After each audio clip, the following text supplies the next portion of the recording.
I'm at Getaway and I have the great pleasure to talk to Mårten from Meshuggah. Do you say Mårten or Mårten? Mårten. Mårten. We're in Sweden, so Mårten, yeah. Yeah, abroad, Mårten, yeah. Okay. Because people find it's very funny when you pronounce like Thomas Hake when we did that interview and stuff. So it's Mårten and Hake. Yeah, it gets confusing sometimes, but I guess that's a good thing. Yeah, it's more like what are they called? Playing today? Yeah. Pretty early. Yeah.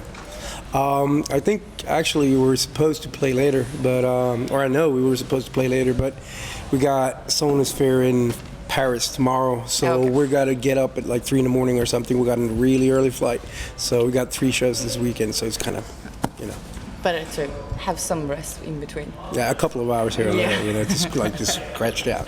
You've been out on tour for 1 million years now. Yeah, well, this year has been. I was about to say that we haven't toured that much this year, but that would be a lie. We've done Australia, we've done the UK, and we've done the US, and then we went pretty much straight into the festival summer. So we're going to try to ride this out for a couple of shows more, and then we have September's pretty much off. Okay. And then we go into Scandinavia and Europe to finish off the year. So it's the same old thing, after an album, it's just touring. Koloss has gotten great reviews, right?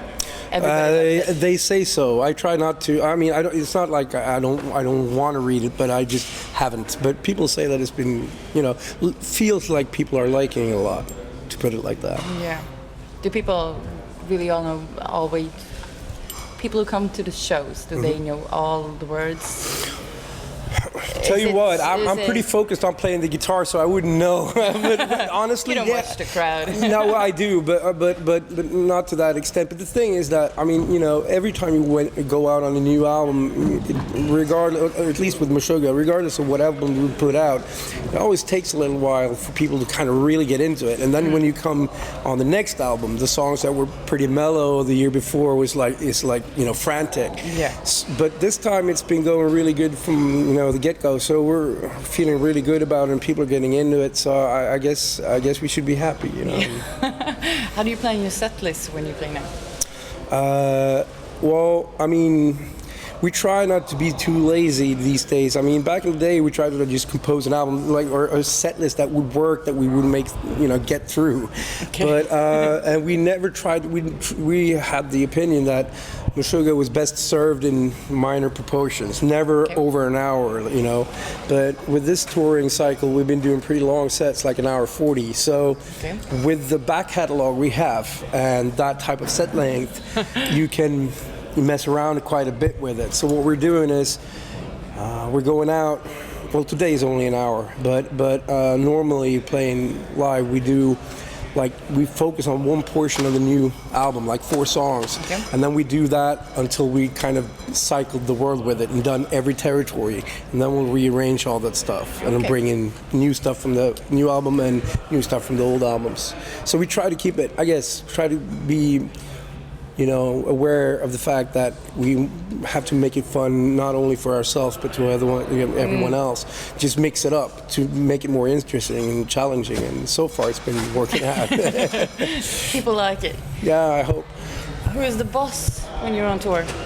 Who's in charge? Nobody, because we're too disorganized to have Ronnie, our tour manager, he's the boss. We're pretty much a democratic band in a lot of ways. Not so that everybody has to have their say all the time. No. If somebody feels really strongly about something, and the rest of the guys are like, doesn't really matter. Okay, it's your turn. You go with it. So, for instance, when we started touring for Koloss, we were putting together the first set list. We were like looking at the songs, and then everybody okay, we can't sit around and say, we want to do this and that. Everybody just put their favorite set list together, put them down, and then agree on which one is best for everyone.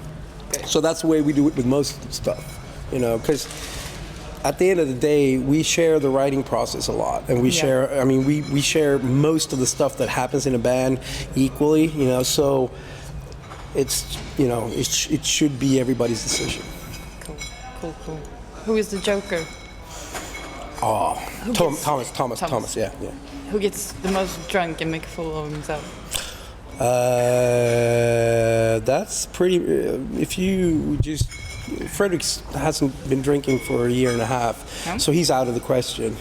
But I guess it's pretty much an even race between the rest of us. Okay. Worst tour moment. Worst tour moment. There's been a few. We had one back in the day. I think it was in '96 or '97. We were out touring Europe with Hypocrisy. Actually, we were sharing a bus with them, which was awesome. But that tour was kind of really a degenerate tour, sort of. Everything went wrong. So we had this one point. I was actually discussing it with my friend riding down here now today. We had this.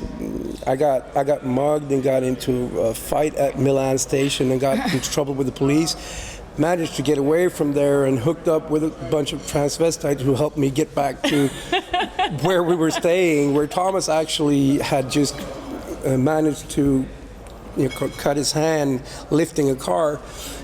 So, lifting a car. Yeah. So he played like, the rest of the tour with stitches and taped up. And that was like that night, insurances and cops and all that stuff was kind of messed up. But and